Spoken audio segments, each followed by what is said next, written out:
Concerning the way to govern cities or principalities which lived under their own laws before they were annexed.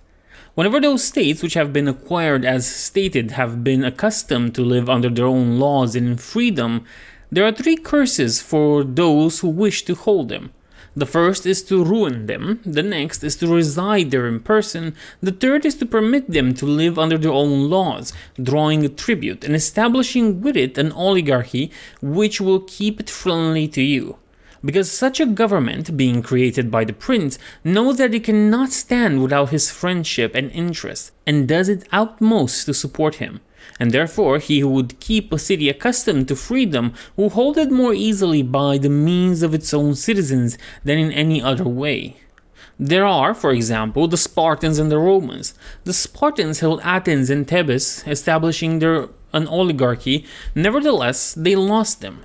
The Romans, in order to hold Capua, Carthage, and Numantia, dismantled them and did not lose them. They wished to hold Greece as the Spartans held it, making it free and permitting its laws, and did not succeed. So to hold it, they were compelled to dismantle many cities in the country, for in truth there is no safe way to retain them otherwise than by ruling them.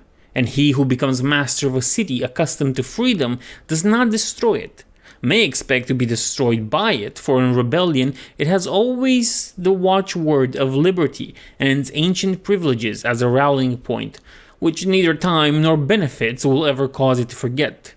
And whatever you may do or provide against, they never forget the name or their privileges unless they are disunited or dispersed.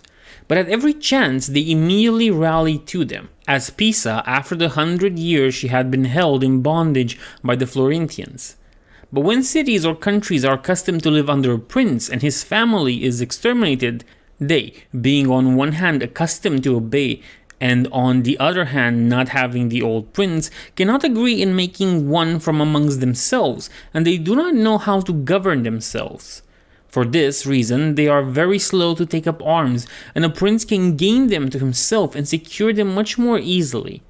But in republics there is more vitality, greater hatred, and more desire for vengeance, which will never permit them to allow the memory of their former liberty to rest, so that the safest way is to destroy them or to reside there.